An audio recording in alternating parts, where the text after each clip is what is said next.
നമസ്കാരം. നമുക്ക് ആഹാരത്തിന് ഒരു നിയന്ത്രണം ആവശ്യമാണ്.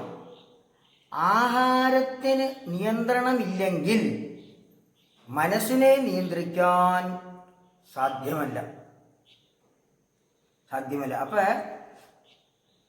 അതുകൊണ്ട് ആഹാരത്തിന് നിയന്ത്രണം നിർബന്ധമായിട്ടും വേണം.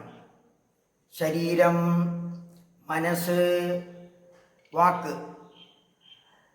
തുടങ്ങിയവയുടെ ശുദ്ധി ഉണ്ടല്ലോ, ഇത് ശുദ്ധമാകണമെങ്കിൽ ആഹാരം പവിത്രമായിരിക്കണം. ശുദ്ധമായിരിക്കണം. അപ്പോഴാണ് നമ്മുടെ ശരീരം, മനസ്സ്, വാക്ക് ഇവ ശുദ്ധമാവുള്ളൂ. ഈ ആഹാരത്തിൽ നിന്നാണ് മനസ്സ് ഉണ്ടാവുന്നത്.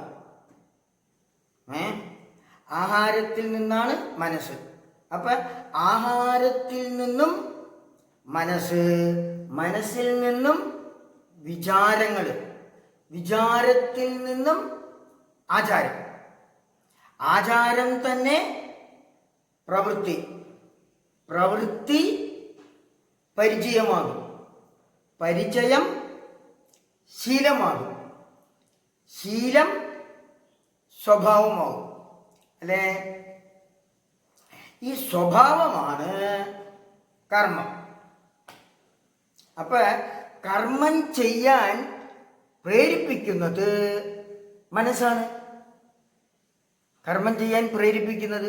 അപ്പൊ നമ്മൾ ഏത് പ്രവൃത്തി ചെയ്യണമെന്നും നമ്മുടെ സ്വഭാവം എങ്ങനെ ആകണമെന്നും തീരുമാനിക്കുന്നത് നാം കഴിക്കുന്ന ആ ആഹാരം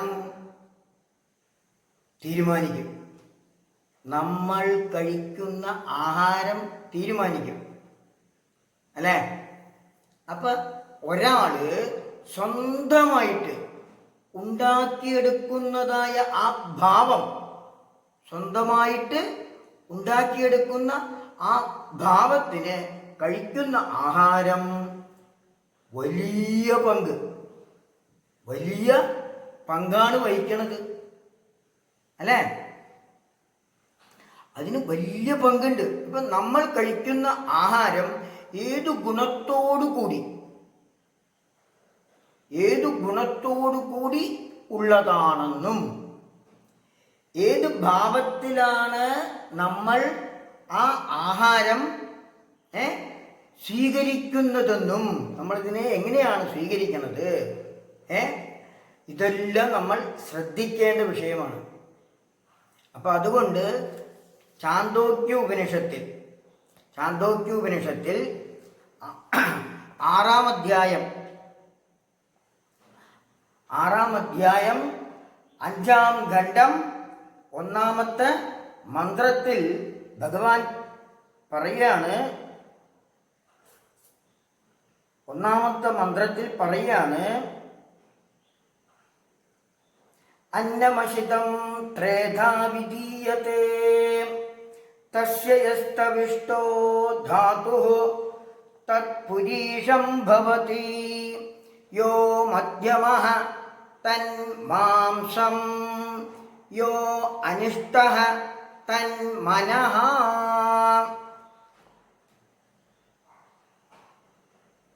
അപ്പൊ നമ്മൾ കഴിക്കുന്ന ആഹാരം ജഠരാഗ്നിയിൽ ദഹിച്ച് അത് 3 ഭാഗമായിട്ട്, 3ആയിട്ട് പിരിയും, 3ആയിട്ട് മാറും. അപ്പൊ സത്തെല്ലാം എടുത്തതിന്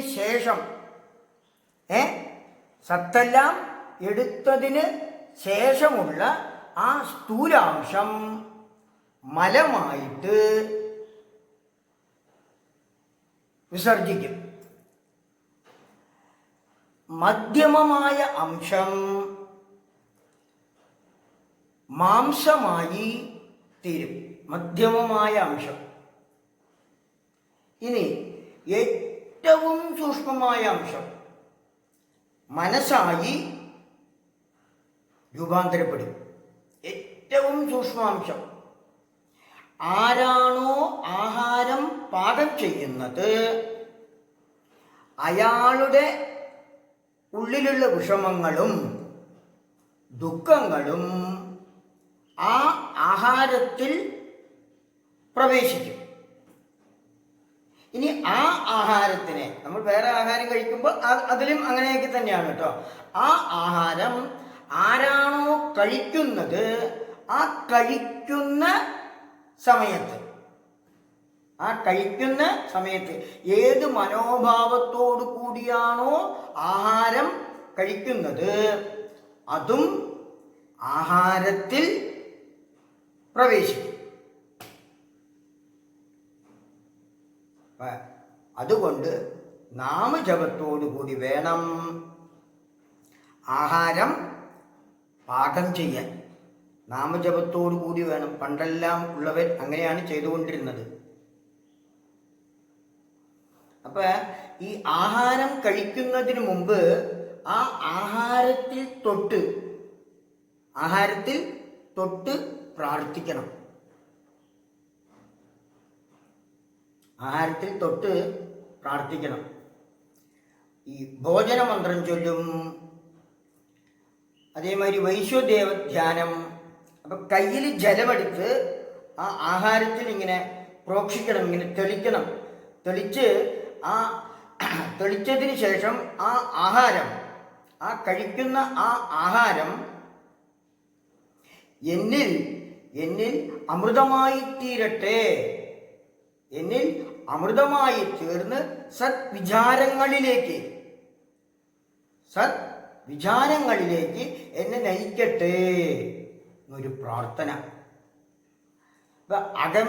അകമേയുള്ള ഭഗവാനാണ് നമ്മൾ ആഹാരം കൊടുക്കുന്നത് എന്നുള്ളൊരു ഭാവന. ആ ഭാവന വേണം. ഉള്ളിലുള്ള ഭഗവാനാണ് കൊടുക്കുന്നത് എന്നുള്ള ആ ഭാവത്തിൽ ആഹാരം കഴിക്കണം. അങ്ങനെ കഴിക്കുമ്പോൾ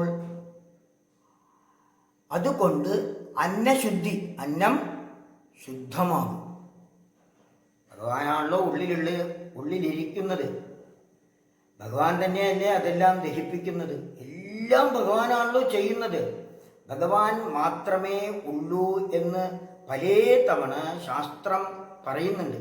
അപ്പൊ ആ ഭഗവാനാണ് ആഹാരം കൊടുക്കുന്നത് എന്ന് ധ്യാനിച്ചുകൊണ്ട് ഉള്ളിൽ നമ്മൾ ആ ആഹാരത്തിനെ സേവിക്കണം.